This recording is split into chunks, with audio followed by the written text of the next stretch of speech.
con nosotros. Bien, hermanos, vamos a orar y vamos a escuchar lo que el Señor nos tiene para nosotros. Buen Dios, gracias por el buen tiempo que hemos tenido ya como familia de la fe, este tiempo donde nosotros te hemos cantado, hemos orado, hemos ofrendado, nos hemos saludado los unos a los otros. Todo esto, Señor, como ofrenda de adoración a ti, porque tú eres el que nos une, tú eres el que nos ha unido en Cristo Jesús. Y gracias, oh Señor, por la oportunidad de estar aquí adorándote. Ahora, oh Señor, sabemos que tienes un mensaje para cada uno de nosotros. Te ruego que abras nuestro entendimiento, nuestro corazón, para que tu mensaje llegue a mí y yo sea transformado. Sabemos que tú tienes tus planes, sabemos que tú tienes tu propósito, sabemos, oh Dios, que tú quieres lograr resultados en nosotros, cambios, que nosotros seamos más como tu Hijo Jesús, que esta iglesia sea una iglesia que crezca espiritualmente y que glorifique tu nombre, que proclame tu evangelio. Por lo tanto, aquí nos colocamos delante de ti, rogando que tú hagas esa obra en nosotros aún en este día. Te lo pedimos, por favor, Padre. Amén. Bien, en Juan capítulo 10, nosotros tenemos al Señor Jesucristo que habla con sus discípulos y les comunica que Él es la puerta y que Él es el pastor de las ovejas.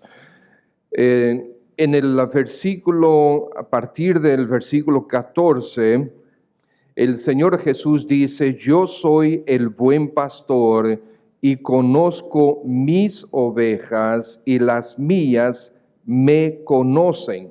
Así como el Padre me conoce, yo conozco al Padre y pongo mi vida por las ovejas. También tengo otras ovejas que no son de este redil. Aquellas también debo traer y oirán mi voz y habrá un rebaño y un pastor.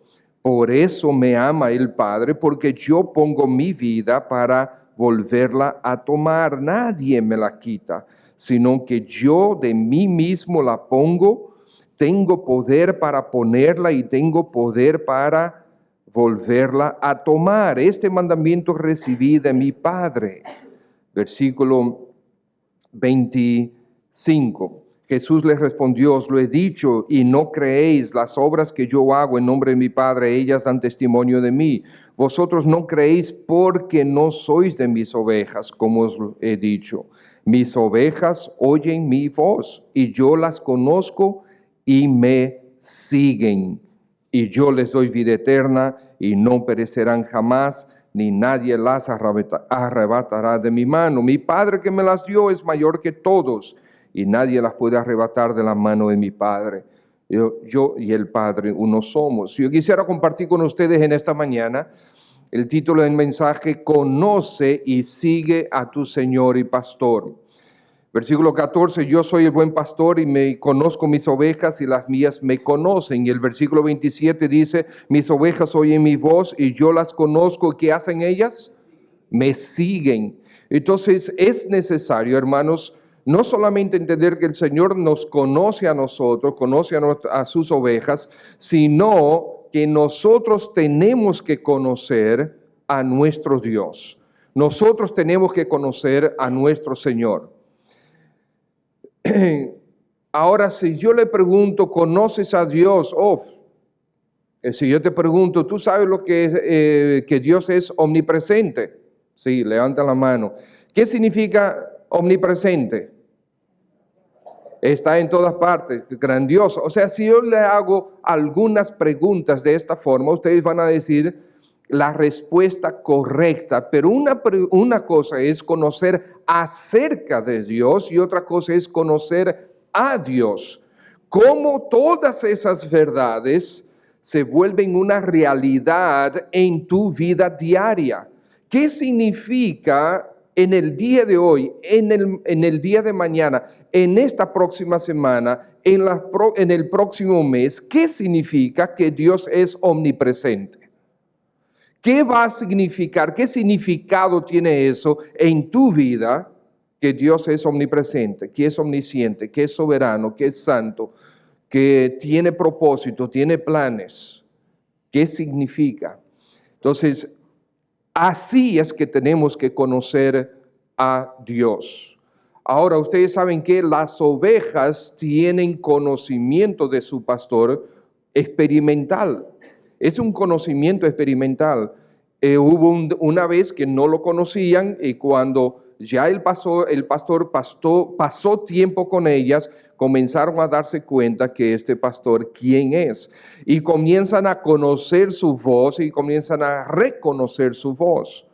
Por eso que en el versículo 1 dice, de cierto os digo, el que no entra por la puerta en el redil de las ovejas, sino que sube por otra parte, ese es ladrón y salteador. Mas el que entra por la puerta, el pastor de las ovejas es, a este abre el portero y las ovejas oyen su voz y a sus ovejas llama por nombre y las saca. Y cuando ha sacado fuera todas las propias, va delante de ellas y las ovejas le siguen porque le conocen.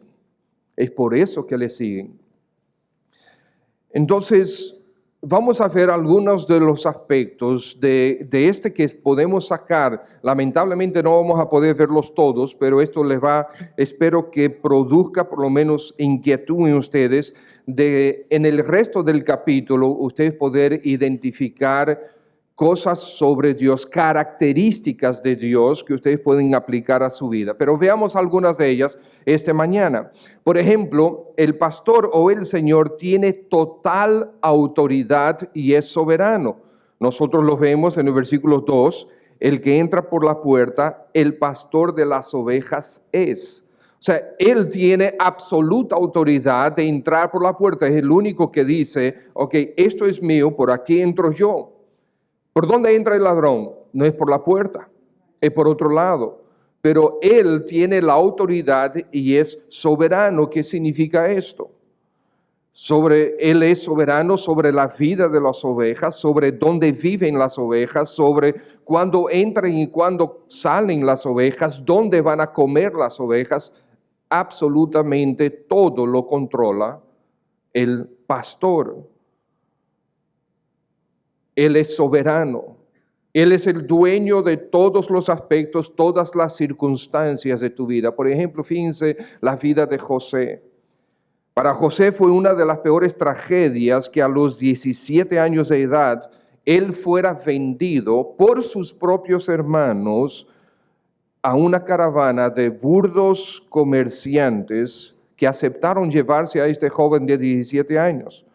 Nosotros no tenemos registro de esto, pero estoy casi seguro porque sería lo normal que mientras los comerciantes se están alejando y se llevan quizás en una jaula o preso, atado a José, él estuviera gritando y clamándole a sus hermanos que por favor no hicieran eso. Sus hermanos se lo llevaron como esclavo. ¿Qué cosas pudo haber pasado por la cabeza de José? ¿Por qué me pasa esto? Solamente fui obediente a mi padre. Yo estoy aquí en esta situación porque fui obediente. Entonces, siendo obediente, haciendo lo correcto, comportándome correctamente, yo hice lo correcto. ¿Por qué me pasa esto? Dios en su soberanía y en su omnisciencia sabía por qué. Porque le estaba pasando eso. Nada se le escapa de las manos a Dios. Y tú puede ser que en este día estés pasando o en estos días pasando por situaciones difíciles. Puede ser que sea salud tuya o de un familiar. Puede ser que hayas perdido tu trabajo. Puede ser que estés teniendo serios problemas con alguna área de tu vida, de tu familia. Pero eso no se le escapa de las manos a Dios. Los hermanos de José pensaban que se estaban librando de una pesadilla, pero realmente, ¿qué estaba orquestando Dios? Estaba llevando a cabo un plan para librarlo a ellos de una futura verdadera pesadilla, el hambre que había sobre la tierra. Pero José y nosotros no lo podemos ver hoy que Dios tiene ese plan. No podemos ver hoy el propósito de Dios. ¿Cuándo fue que José se dio cuenta que Dios había hecho todo esto? Él, ¿cómo poner que José fuera vendido como esclavo, que trabajara como esclavo en un país completamente diferente, lejos, un idioma diferente, ser tratado de esa manera, traicionado por su propia familia? ¿Dios hizo eso? Sí. Los siguientes 13 años para José fueron retos sobre retos en su vida, hasta que Dios lo coloca como la autoridad máxima en Egipto. Cuando él finalmente es la autoridad máxima sobre el imperio más grande que había en el momento, aún en ese momento él no sabía cuál era el propósito de Dios. No fue sino hasta 2 años después que él entendió cuál fue el propósito de Dios. Cuando sus hermanos vinieron a comprar comida, y ahí ustedes saben cómo se desató toda la historia. Entonces ahí es que él dice, para esto fue que Dios me trajo a Egipto. Pero ¿cómo? Oye, el Señor pudo haberlo traído en una, ¿verdad? En una Land Rover, ¿ok? Pudo haberlo traído en otras circunstancias, ¿verdad? No, pero el Señor quiere mostrar que Él tiene el control.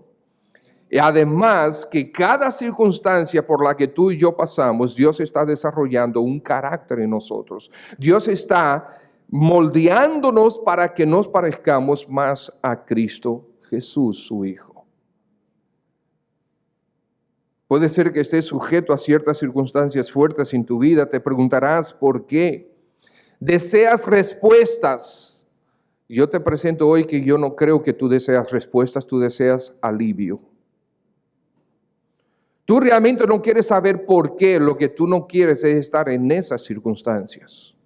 Esa es la realidad de nuestra carne. Tú no quisieras que esas circunstancias estuvieran ahí, tú quisieras que desaparecieran.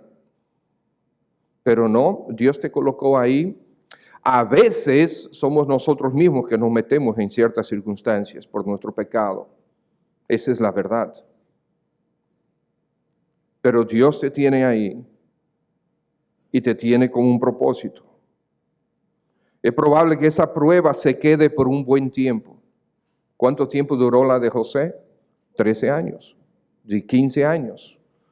Puede ser que tu prueba, pastor, pero la mía ya van 23 años y medio con 3 días y 15 segundos.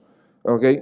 Bueno, lo que yo sé es que Dios es soberano sobre las ovejas, sobre tu vida, sobre mi vida, y su plan es mejor que el tuyo y el mío. Esa es la verdad. Gracias, mi hermano. Eso es lo que sí sabemos.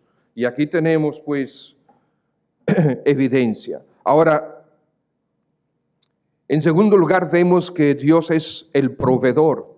Dios es el proveedor. Él no solamente es el que tiene máxima autoridad y Él es el soberano, sino es el proveedor. Dice el versículo 2 también, el que entra por la puerta, el pastor de las ovejas es. Estimado hermano, cuando tú entiendes que Dios realmente es soberano, que Él sabe lo que está haciendo, que Él tiene todo el control, que no hay absolutamente nada en tu vida que se escapa a su control y a su poder, cuando tú entiendes eso, que su plan no es solamente para su gloria, sino es para tu bien, entonces te es fácil seguirle. Mis ovejas me conocen y me siguen. Y aquí dice, el pastor de las ovejas es. Él es el proveedor. El pastor es el que conoce cómo alimentar a las ovejas y las alimenta. Él provee. Puede ser que tú seas un mal administrador, pero Dios provee. Y me gustó mucho lo que dijo el hermano Carlos hace un momentito, antes de orar. La forma como tú administras tu dinero muestra cómo está tu corazón. Esa es la verdad. Ahora el Señor, tú dices, pero es que yo tengo esta necesidad, esta y esta. El Señor ha provisto. Ahora es probable que tú quieras estar viviendo por encima de lo que tú tienes, lo que Dios te ha dado. Mire, amados hermanos, los 7, 8 años que nosotros duramos pastoreando en Moca, yo me di cuenta que se puede vivir con muy poco. Lo que pasa es que estamos acostumbrados, nos gusta ciertos niveles, un cierto nivel de vida y queremos todavía mejor. Nosotros estamos pensando en tener un mejor carro y no es que es malo. ¿Cuál es el problema? Es cómo queremos adquirir ese carro. Tener una mejor casa tampoco es malo, pero ¿cómo quieres tú adquirir esa mejor casa? Nosotros vivimos para hoy y se nos olvida planificar para el futuro. Que el Señor es el que va a cuidar de mí en el futuro. La Escritura habla de que nosotros tenemos que prepararnos para el futuro. Lo dice a través del Antiguo Testamento, como enseña al pueblo que debe hacer lo que el padre debe proveer para sus hijos, incluso hasta para sus nietos. Tremendo reto. Y si nosotros no vamos a proveer ni siquiera para la esposa, no estamos bien. El Señor ha provisto, pero yo lo estoy gastando, lo estoy administrando incorrectamente. El Señor nos lleva a pastos delicados y dulces y buenos. Pero ¿qué hacemos nosotros con ellos? Dios es el proveedor. No es que quizás tengas necesidades, sino demasiados gastos, demasiados compromisos que tú adquiriste.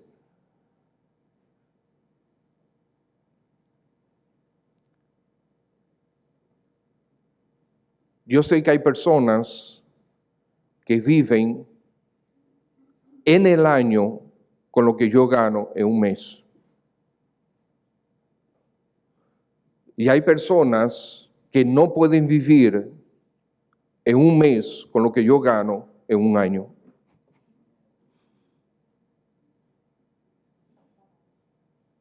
Hace muchos años le vendí yo estuve, como la mayoría saben, yo estuve involucrado en el área de seguros y le vendí un seguro de vida a un caballero, un banquero, y un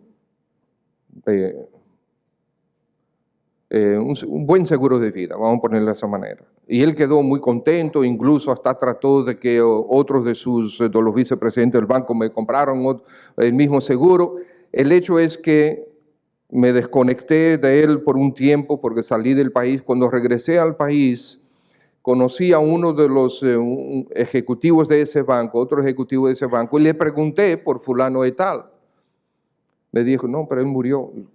¿Qué murió? ¿Y cómo murió? Se suicidó. ¿Por qué? Por todos los líos económicos que tenía. Qué cosa más grande, ¿eh? Y como él hay muchos. Hermanos, nosotros quisiéramos que eso fuera raro, pero no es raro. Nosotros decimos, bueno, si son 3 que en un año, pues son 3 en un año, es mucho.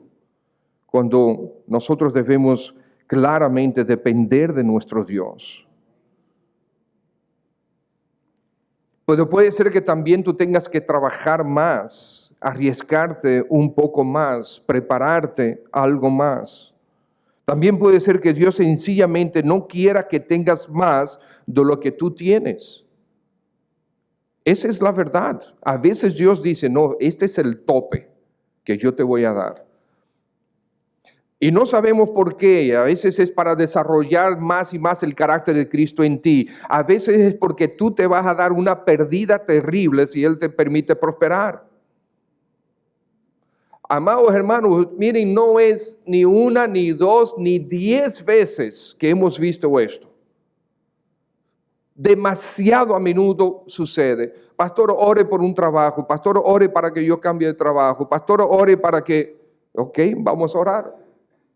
Y oramos y la iglesia ora y de repente acción de gracias. El hermano o la hermana consiguieron el trabajo que quería. Pasa un mes, ¿y dónde está fulano? Pasa 2 meses, ¿y dónde está fulano? ¿Y dónde está fulano? Trabajando. Y entonces, ¿qué pasó?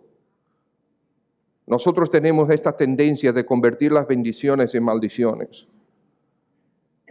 Sí, hay trabajos que nosotros no debemos tener.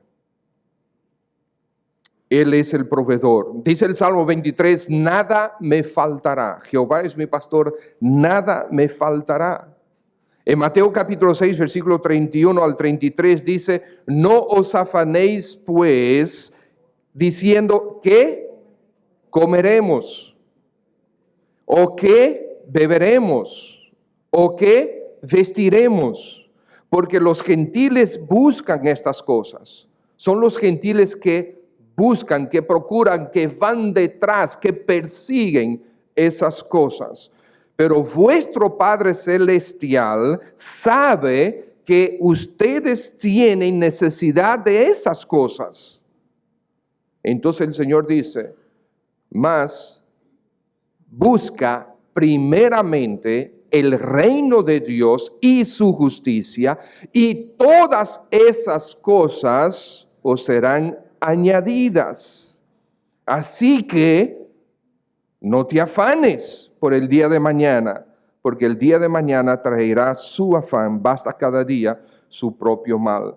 Cuando dice busca primeramente el reino de Dios, es exactamente la misma palabra que, como en español, que busca, como los gentiles que buscan esas cosas, es perseguir, es intencionalmente caerle atrás.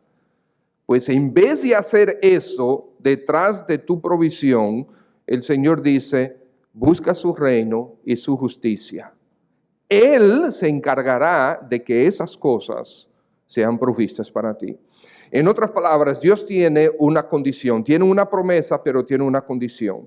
Entonces, en este versículo hay una responsabilidad para ti y para mí, y hay una responsabilidad que pertenece a Dios. Entonces, mi responsabilidad es poner a Dios en primer lugar. Su gobierno, sus intereses sobre mi vida. Dios gobierna mi vida, Dios es mi Padre, Dios es mi dueño, Dios es mi amo. Sus intereses son mi prioridad. Entonces se activa la promesa de Dios. ¿Se entiende eso? Es verdad que Dios va a cumplir su promesa. No es verdad que Dios le promete un yate a todo el mundo. No. ¿Ok? A nadie. Nadie necesita un yate. Yo no he encontrado ese versículo en la Biblia. Os daré un yate. ¿Okay? No he encontrado ese versículo. Ahora, el Señor sí va a proveer. Amados hermanos, ¿ser rico es pecado? Nosotros estamos muy claros en eso. ¿Hay personas que Dios quiere enriquecer? Sí. Y de hecho enriquece, sí. Gloria a Dios por eso. Dios quiere que tú económicamente prosperes, sí, es parte del plan de Dios. No como te promete el famoso falso evangelio de la prosperidad, que Dios no quiere que tú tengas ningún tipo de problema. No. ¿Ok? No solamente para de sufrir, es todo ese montón de iglesias que andan por ahí que proclaman el evangelio de la prosperidad. No, eso es falso. Es herético, eso es mentira. Ahora, Dios sí dice que la mano del diligente prosperará. Dios pone su mano sobre eso. Y no está diciendo del diligente cristiano, está hablando del que es diligente. Está hablando de todo el mundo. Entonces hay una persona que Dios le ha prosperado económicamente, o él ha prosperado económicamente y se convierte a Cristo. ¿Ustedes saben qué? Es una bendición para la iglesia. Nosotros no hubiésemos tenido estas instalaciones que tenemos si no hubiese sido por eso. Esta iglesia no puede, no hay forma que nosotros, ni en la iglesia ni en el colegio, no hay forma que nosotros podamos, ni podíamos comprar estos solares, ni podíamos construir esta edificación. ¿Cómo Dios lo hizo? Ustedes lo conocen, la mayoría de ustedes lo conocen, a través de unos hermanos que Dios ha prosperado grandemente. Y ellos compraron, ellos construyeron y ellos nos lo entregaron y no debemos un centavo, gloria al Señor. Pero no puede ser de otra manera. Entonces Dios sí quiere hacerlo. De hecho, hablamos de José. Y hay muchos a través de la iglesia que Dios ha prosperado y quiere. Ahora, ¿quién tiene que estar en primer lugar? Dios. Porque ese es el problema. Nosotros convertimos la prosperidad en nuestro Dios. Y cuando comenzamos a perder, cuando comenzamos a tener dificultades, entonces nuestra vida espiritual se va desmoronando, porque está atada a nuestra comodidad económica. Entonces, si comienza a dolerte las cosas materiales, ya tú sabes dónde está tu corazón, o qué realmente está sentado en tu corazón. Y no es que tú no las cuides. Dios dice que debemos ser buenos administradores de todas y cada una de sus gracias. Pero es quién es dueño de tu corazón. Ayer conversaba con un hermano, antes de ayer, de eso mismo. ¿Ok? Muy bien, si tú prosperas en este negocio, ¿quién va a ser el dueño del negocio? ¿El negocio va a ser dueño tuyo o tú vas a ser dueño de ese negocio? Rápidamente, ¿qué nosotros decimos?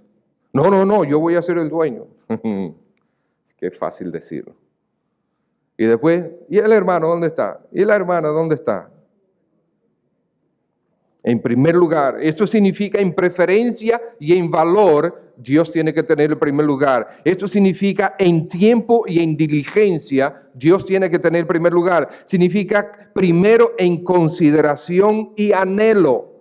Busca primeramente el reino de Dios. Quizás tú ahora estás enfrentando alguna tentación de comprometer los principios bíblicos a favor de algunos intereses con amistades o quizás con negocios.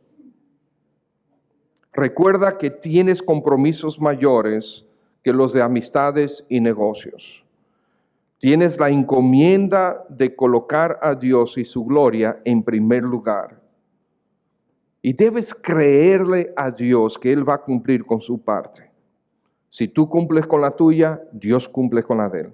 Porque esta promesa es con condiciones. Tú haces esto, yo hago esto. Si tú haces esto, ¿Dios va a hacer esto? ¿Sí o no? ¿Y por qué dudan? Gracias. Así es que hay que creer. Sí. Si yo hago esto, si yo busco primeramente el reino de Dios y su justicia, ¿va Dios a proveer para todo lo que necesito? ¿Sí o no? ¿Puede Dios fallar? ¿Puede Dios decir, no, en esta ocasión no lo voy a hacer? No, Dios está obligado a cumplir con su palabra porque Él es fiel. Y ese es el próximo punto, la fidelidad de Dios. Las ovejas conocen que su pastor las buscará cada mañana. Ellas saben, por eso es que inmediatamente escuchan en la mañana la voz del pastor que las llama, rápidamente salen de donde están y glu, glu, glu, glu, se aglomeran ahí donde está el pastor. Porque sabe que cada mañana el pastor las va a buscar para sacarlas a alimentarlas. Saben que el pastor es fiel. De hecho, las ovejas dependen de la fidelidad del pastor en buscarlas cada mañana. Porque la oveja no se va a alimentar a sí misma. Necesita a su pastor.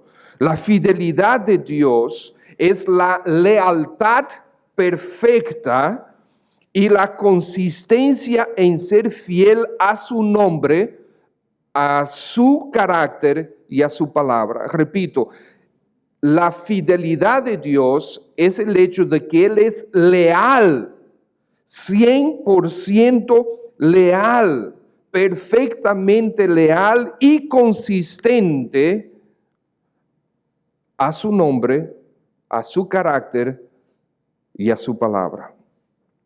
Dios no puede negarse. Por lo tanto, Él tiene que ser fiel. Hay cosas que Dios no puede hacer. Dios es todopoderoso. ¿Qué significa eso? Que todo lo puede. Un momento. Hay cosas que Dios no puede hacer. Un montón de cosas que Dios no puede hacer. Dios no puede negarse. Dios no puede dejar de cumplir sus promesas. Dios no puede pecar. Dios no te incita a pecar.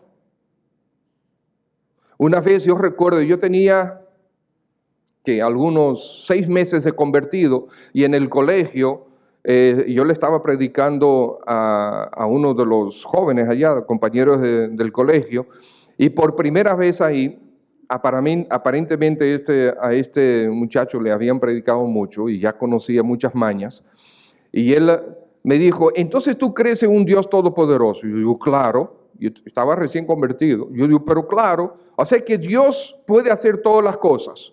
Sí, claro que puede hacer todas las cosas. Entonces déjame hacerte esta pregunta.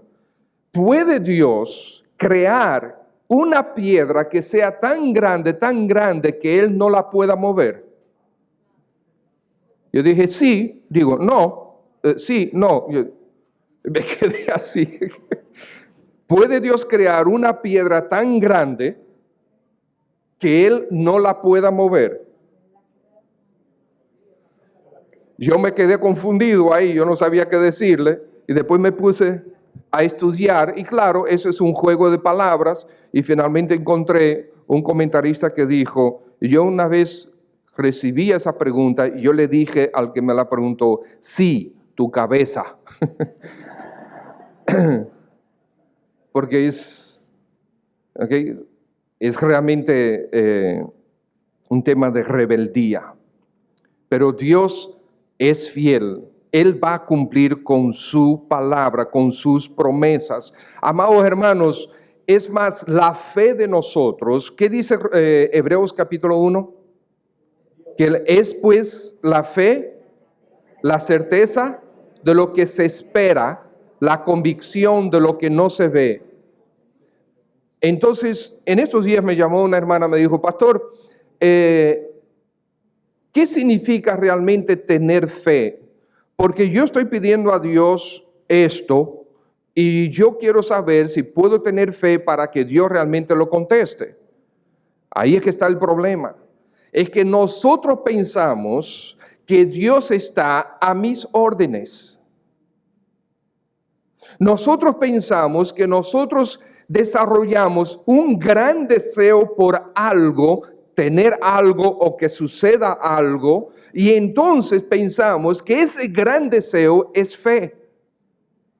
Amados hermanos, mira, no hay forma de tener una verdadera fe aparte de las promesas de Dios. No hay forma, porque lo único seguro que tú tienes es la promesa de Dios. Y si Dios lo dice, entonces tú lo puedes creer ciegamente. Si Dios lo dice, entonces tú puedes creer ciegamente. Por lo tanto, es la certeza de lo que esperas. ¿Por qué? Porque Dios lo prometió. Es la convicción de lo que todavía no ves, pero ¿por qué tú tienes esa convicción? Porque Dios lo prometió. Pero si es un deseo tuyo, yo puedo prometer que Dios lo va a cumplir. No puedo prometer porque no está prometido. Si Dios promete, Él cumple. Tírate a las ciegas que Él cumple. Quizás no en tu tiempo, pero lo va a hacer. Porque Él es fiel. Amén. Entonces, la fidelidad de Dios es esa lealtad a su nombre, a su carácter, a su persona. Por eso es que a veces al final, nosotros vemos en el Antiguo Testamento, al final de ciertas promesas, Dios dice, yo Jehová.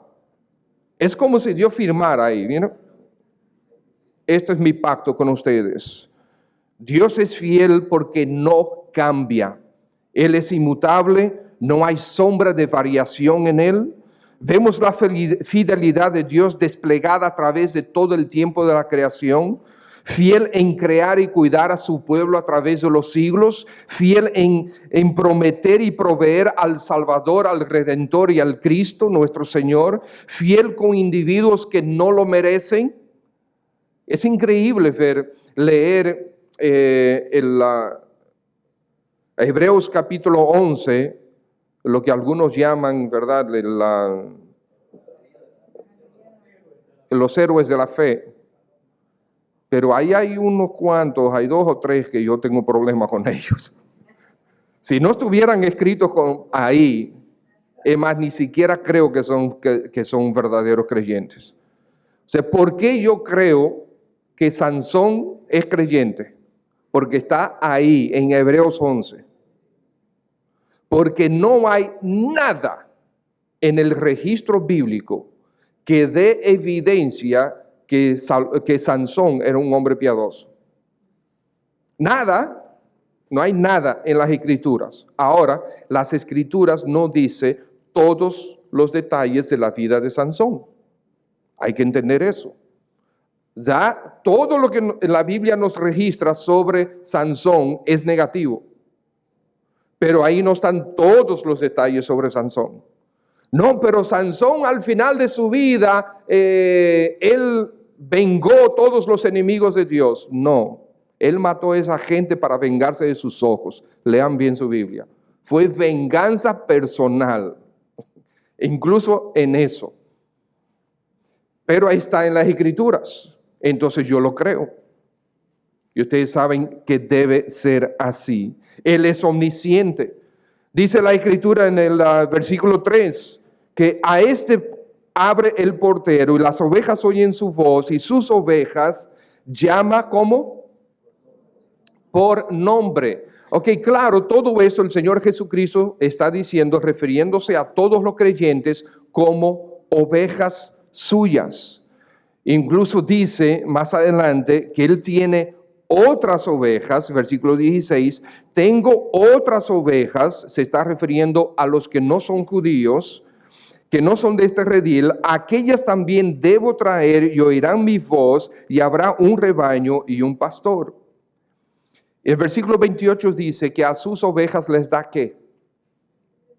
Vida eterna. Ahora una pregunta, si todas las ovejas de Cristo tienen vida eterna, ¿de qué tamaño es el rebaño del Señor Jesucristo hoy? No solamente los que están vivos en esta tierra, porque tienen vida eterna. Entonces, ¿de qué tamaño es el rebaño de Cristo? 50, dijo.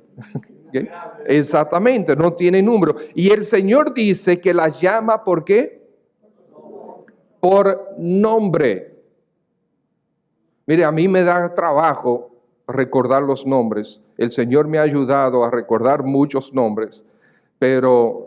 Y si estoy bajo un poquito de presión, ahí sí que, mira, borro. A veces tengo que decirle al mismo Orlando, ¿cómo que te llama? Orlando, sí. Okay. Borro. Pero el Señor Jesucristo conoce a todos por nombre. Ese número incontable los conoce por nombre. Y dice las Escrituras que incluso el ejército de los cielos, refiriéndose probablemente a todas las estrellas y a todos los ángeles, dice, le tienen un nombre y lo conoce. Él es omnisciente. ¿Qué significa esto para ti y para mí? Hay una relación personal. Si Dios te puso un nombre, es porque Él quiere una relación personal contigo. Hubo una sola vez, mira, hasta a las mascotas le ponemos nombre. Una vez que yo le pregunté a alguien que tiene un perro, y dije, ¿cómo se llama el perro? Y él me dijo, perro. Sí, ¿cómo se llama? Perro. Así que yo le digo, perro. Pues eso es anormal, porque la mayoría nosotros le decimos, o Ricky, o no sé cuánto, le ponemos un nombre, ¿verdad? Pero ese no, ese le decía perro. Pero nosotros le ponemos un nombre a las personas porque hay una relación personal, aún con nuestras mascotas, hay una relación personal, ¿okay?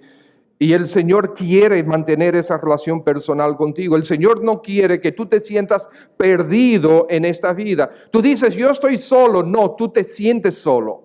Porque tú estás dejando que tus sentimientos gobiernen tu estado de ánimo. Porque no estás solo.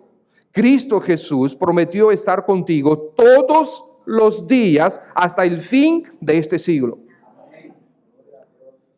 El Señor Jesucristo dijo que Él se iría, pero que Él enviaría ¿a quién? A un consolador para que no estuviera solamente con nosotros como Él estaba con los discípulos, pero no estaba en los discípulos. Entonces Él enviaría a ese consolador no solamente para que estuviera con ellos, sino para que estuviera en ellos. Entonces, si tú dices que estás solo o sola, significa que tú estás viviendo por tus sentimientos y no por las verdades que la Escritura nos enseña. Amados hermanos, nosotros podemos estar en el medio del Distrito Federal de México, de Ciudad México, que tiene todos los millones del mundo más uno. ¿Ok? En un día de alto tránsito y sentirte la persona más sola del mundo. Y sin embargo, tú puedes ir tranquilo para Polo, allá en una casa que te presten allá, estar tú tranquilito allá, ¿okay? Con el fresco del día, solo, y sentirte completamente lleno. Porque la diferencia lo hace tu relación personal con Cristo. ¿Es así o no es así? ¿Okay? Es así. Puede ser que pierdas algo hoy día que consideres una prueba.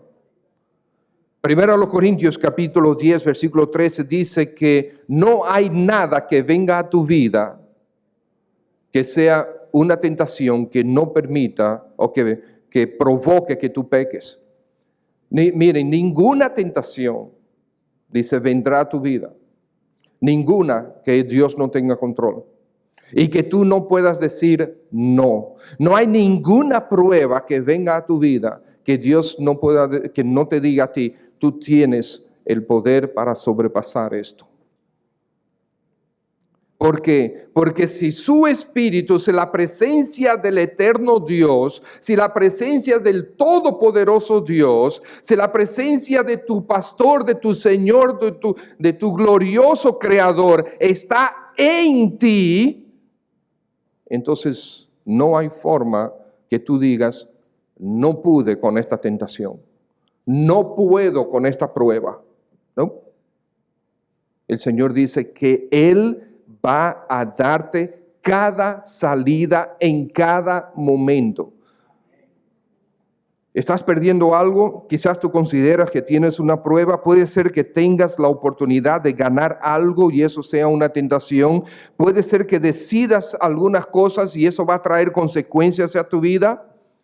De hecho, nosotros hacemos muchas veces eso. Tomamos decisiones y después vienen las consecuencias y se vuelve verdad este proverbio. La insensatez del hombre tuerce su camino y luego contra Jehová se irrita su corazón. O sea, tú metiste la pata, tú hiciste lo que Dios te dijo que no hicieras.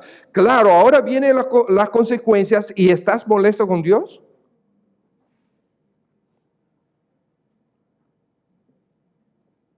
Si conoces bien que Él conoce todas las cosas en tu vida y porque Él es omnisciente, es omnipresente también, entonces debes entender que Él es santo también. Él separa a sus ovejas. Con esto vamos a terminar, que hay otras características más, pero vamos a terminar con esta, que Dios es santo.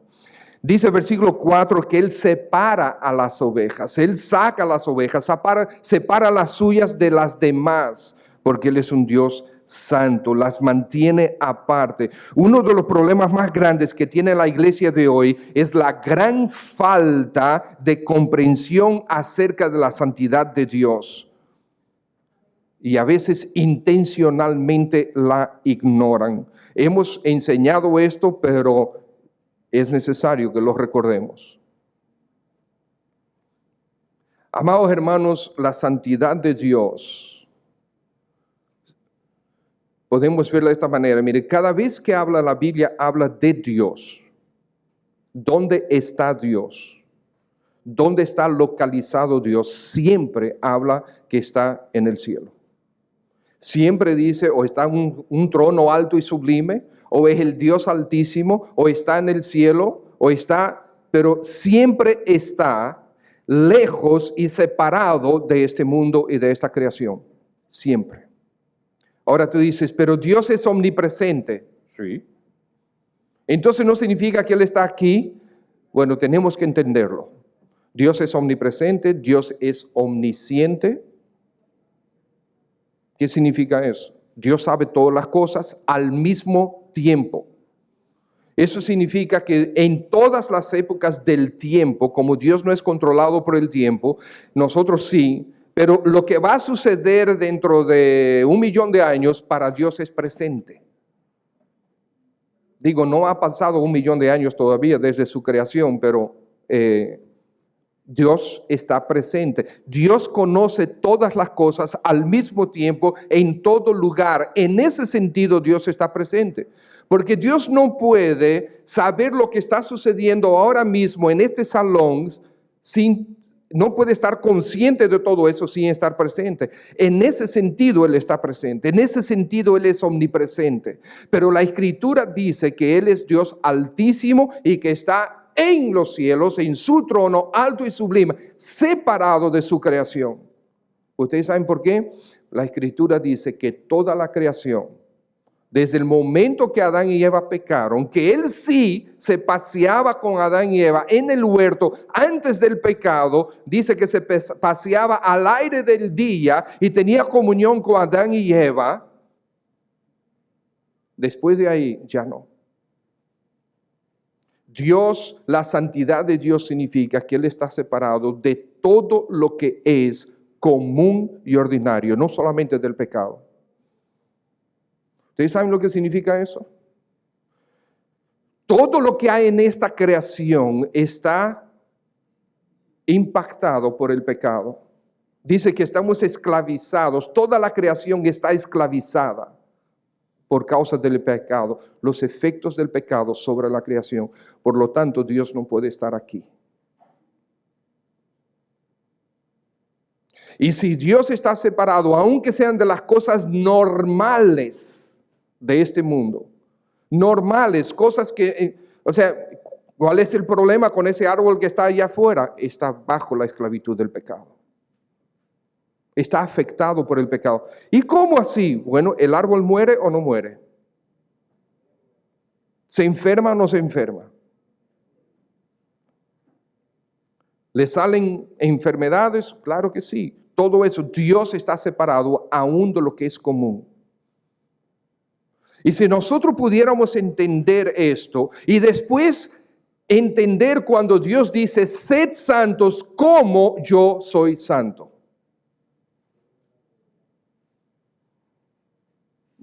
Tendríamos otra perspectiva en la vida. Afectaría todo lo que nosotros hacemos, la música que oímos, la ropa que nos ponemos, los lugares que elegimos ir, los trabajos o negocios que escogemos tener, los pasatiempos preferidos, donde encontramos nuestra satisfacción, los amigos que tenemos, cómo coqueteamos con el pecado, afectaría todo.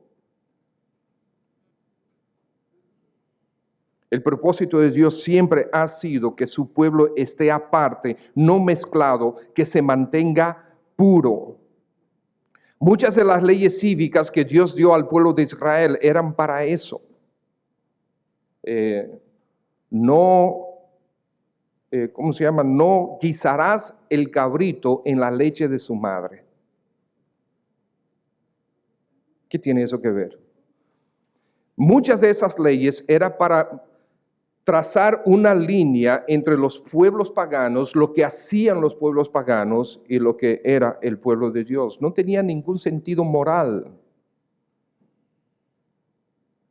No te pongas ropa de dos telas diferentes. Bueno, todos nosotros estamos en pecado. ¿Por qué? Tenía el sentido de decir, este es un pueblo diferente, separado. Y la señal más importante de todas era la circuncisión.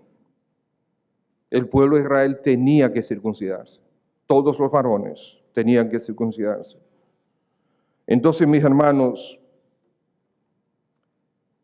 el capítulo 17 de Juan dice, yo les he dado tu palabra a los creyentes, dice el Señor Jesús, el mundo los aborreció porque no son del mundo, como tampoco yo soy del mundo. No ruego que los quites del mundo, sino que los guardes del mal. No son del mundo, como tampoco yo soy del mundo. Santifícalos en tu palabra. En tu verdad, tu palabra es verdad. Entonces el Señor dice claramente, no somos de este mundo, no pertenecemos a este mundo. Lo que hace este mundo no debemos hacerlo nosotros. Sus prioridades, sus anhelos, sus gustos no deben ser los nuestros. Eso es tan sencillo como eso. Hoy en día, a nombre de la famosa libertad cristiana, la iglesia de Cristo se ha vuelto lo más mundana que hay. A nombre de la libertad cristiana, no. Hay libertad cristiana. Yo puedo hacer esto, otro, lo otro.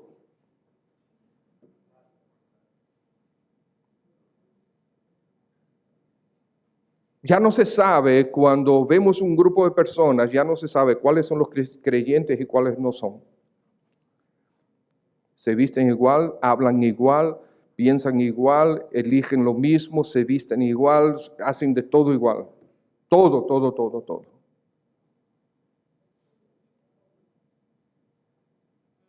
Hermanos, no puede ser así. 2 veces el Señor dice, porque no son del mundo. Y después dice, no es que los quites del mundo, sino que los guardes del mal. Y después repite, no son del mundo, como tampoco yo soy del mundo. Entonces, hermanos, la amistad, dice Santiago, la amistad nuestra con el mundo, dice, se vuelve enemistad con Dios. No hay forma que tú le pintes eso de una manera que se ponga más bonito. Debes seguir al Señor, porque con Él estarás seguro. El pecado siempre traerá consecuencias, pero cuando vas en favor del diseño de Dios, recibirás bendición. Cuidado, aunque haya circunstancias difíciles, tense por seguro que como José hay un momento que Dios se va a manifestar. El propósito de Dios se va a manifestar. Tienes que creerle, porque Él tiene buen propósito. Buen Padre, gracias te damos, porque en Cristo Jesús nosotros tenemos todas estas promesas. Él es quien nos da estas promesas. Bendecimos tu nombre, Señor. Gracias porque Él es el Salvador, el Redentor, el Pastor, el que quiere el que dio su vida por nosotros y quiere dar vida eterna a todos aquellos los que creen. No sé si tú estás aquí esta mañana y todavía no has tomado la decisión de entregarte a Cristo Jesús. Si quieres el perdón de tus pecados, si quieres que Él te dé la vida eterna y te perdone y te limpie de todos tus pecados, hoy, en este momento, ¿por qué no te entregas a Él? ¿Por qué no lo conviertes a Él en tu Señor, en tu Dios, en tu Salvador? Toma esa decisión. Dile, Señor Jesús, todas estas cosas son verdad, pero lo más importante es que mi alma Yo quiero tener vida eterna contigo. Y tú dices que a tus ovejas tú les das vida eterna. Yo quiero esa vida eterna y ese perdón, Señor Jesús. Quiero que me perdones y me transformes. No sé si habrá alguien que quisiera eso. Si estás aquí presente y deseas que el Señor te perdone todos tus pecados, te limpie de tu maldad, te dé la vida eterna. Si lo deseas, yo quiero orar por ti. Yo quisiera orar por ti. Si levantas tu mano, yo puedo identificar quién tú eres y voy a orar por ti. Hay alguien. Los demás están todos orando con los ojos cerrados. Pero si tú deseas, yo quiero orar por ti y quiero ayudarte a tomar esa decisión. ¿Quieres perdón de tus pecados? ¿Quieres vida eterna? Que el Señor Jesús te la dé. No esta religión, no esta denominación, no esta iglesia, no este pastor, ninguno de nosotros. No, es Cristo Jesús el Salvador. ¿Quieres que Él te salve? Déjame ver tu mano. Hay alguien. Yo quiero orar por ti. ¿Alguien? Muy bien, estimados hermanos, tenemos retos de parte de Dios de conocerle y seguirle. Señor, danos la fuerza para ser fieles a ti, en Cristo Jesús.